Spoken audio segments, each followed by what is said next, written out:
Hey there, music fans. Welcome back to the Real Music Observer. It's Dave observing real music in real time for real people just like you and me. For those of you waiting for the Steve Perry album to drop, well, Jonathan Cain, his album's going to drop.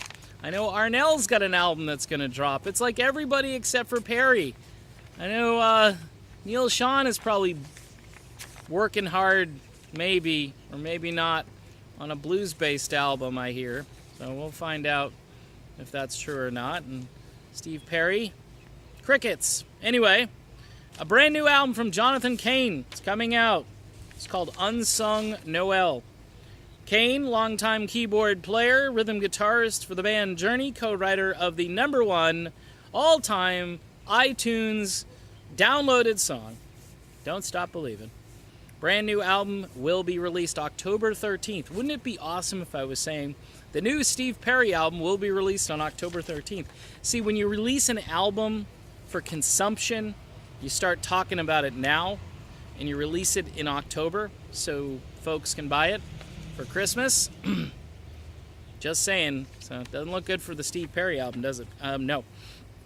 Produced and arranged by Cain and recorded at his state-of-the-art Addiction Sound Studios in Nashville, the 14-track Unsung Noel will take listeners on a journey through classics like Angels We Have Heard on High, Oh Holy Night, and Do You Hear What I Hear, along with Matt Redman's Light of the World and 10 brand new songs written by Cain himself. A video trailer of the new album can be seen now on Cain's Facebook page. The music came to me over the course of 2 recent Journey tours. Interesting. Well, I'm going to comment on this. And I recorded the entire album during a 10-day break this spring, reveals Cain. I wrote and arranged most of the album on the road in hotel rooms as we traveled from city to city. Isn't this a little bit of an admission that Cain's focus was a little bit not on the Journey tour and the music? I mean, touring is grueling, and you're back at the hotel basically recording another album? Okay, so I'm not trying to take Neil Sean's side in this because I hate to take Neil Sean's side, but probably would have been more appropriate to wait until the tour was over, because you would have had plenty of time to arrange, produce, and with today's technology, you could have had that album in the can probably in 30 days. The tour ended on, July 31st or whatever? So you had all of August and most of September. Anyway, I find that a little unnerving. You know, I know you can do what you want, but this one sounds as if maybe they were just mailing it in. And I know, according to the band Asia, who thought Journey was fantastic, maybe it's kind of like a kid who doesn't have to study for the test. You could still get great grades. At least the audience sees you and says, wow, these guys are good. And your focus can be in 2 or 3 other areas. I'm just saying. Sounds kind of weird to me. Cain began to lay the foundation for the new Christmas album following the release of What God Wants to Hear, his critically acclaimed solo album that impacted Christian music charts. I didn't hear about this, and garnered invitations to perform at such celebrated events as Liberty University and North America's largest weekly gathering of Christian students and the President's Christian Inaugural Gala in Washington, D.C. Probably don't want to mention the president because that's Neil Sean's head is just going to blow right up. Plastic surgery, cheeks coming out and stuff, and those weird lines he's cutting out. If I get those, maybe I can call Neil and see what I can do about it. Maybe he'll refer me. You know, there's probably a good plastic surgeon out there. Contemplating a Christmas album for years, Cain felt that aspects of the nativity story have been largely overlooked by writers. Okay, Joseph's Pride, Hail Mary. Okay, Hail Mary full of grace.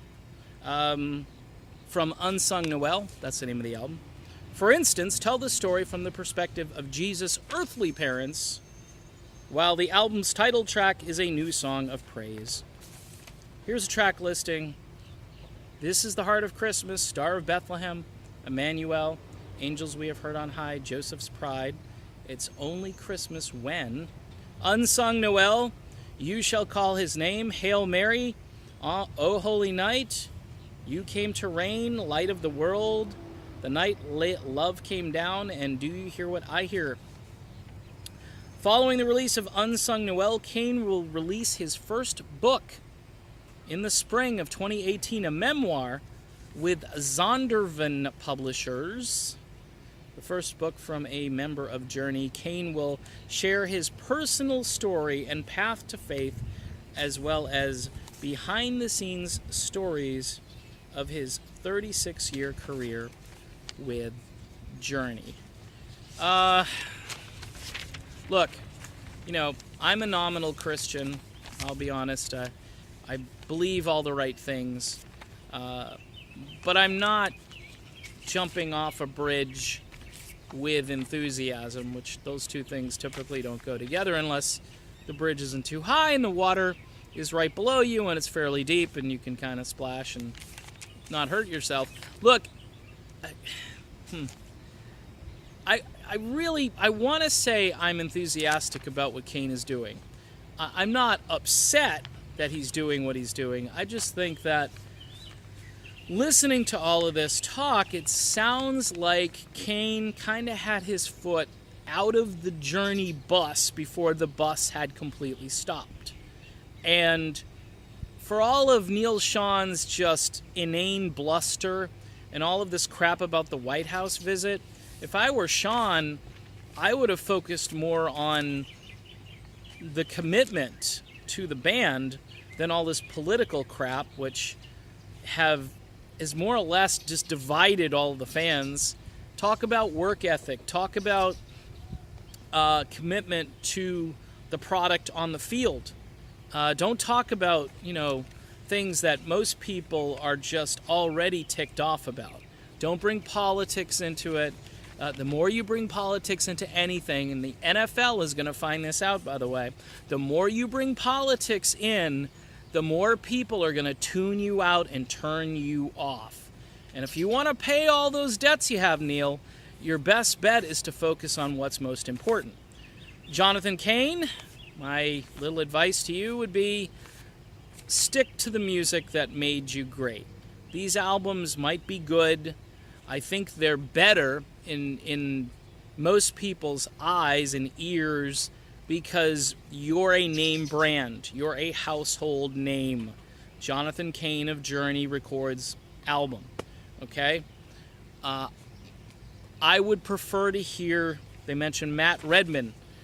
If you're a Christian, I think I'd want to hear a Christian album by Matt Redman or Chris Tomlin or the people who are really on the front lines recording that type of music. Cain can do what he wants. I know I'm going to get some negative feedback on this video, but I'm not super enthusiastic about it. I think Cain is a serviceable vocalist. I don't think he's anything extraordinary. I think he holds a note and does a fairly good job, but when you've got people who have been in your midst like Dean Castronovo and Steve Perry, Steve Augeri, I can go down the list, Jeff Scott Soto, a number of guys, why don't you call up one of your friends to help you record this album? Might be more interesting. Kevin Chalfant, who I know is a Christian, he would be great singing along with you. Would have been kind of cool. But in any event, the whole point of this video, which is getting way too long at this point, is that, again, this is probably the third or fourth video where I've had to say this. It kind of makes my skin crawl a little bit. Neil Sean may have had a point. He knew what was going on behind the scenes, as I know what Neil does behind the scenes, but the point is commit to the band, commit to the project, commit to Journey, and then when Journey is done, do what you want to do. because I think, to me, that just looks like you were kind of not focused on the task at hand. Now, again, maybe you can walk and chew gum at the same time, and maybe it's just stupid, but I don't know. Journey to me sounds like a more important part of your legacy than what this is all about. However, for the Christians, for hardcore Christians, there's probably nothing more important than composing worship music. So I see that side of it too, but I don't know. It just kind of rubs me in kind of an odd way, because it doesn't seem to me that all the facts were known about the way Jonathan Cain conducted himself while he was on that tour. Just saying, but that's it. Video's too long. I'm done. Jonathan Cain, if you're a Cain fan, go grab the album. Even if you're not a Cain fan, go grab it just to listen to it and tell me what you think of it. I'll talk to you later.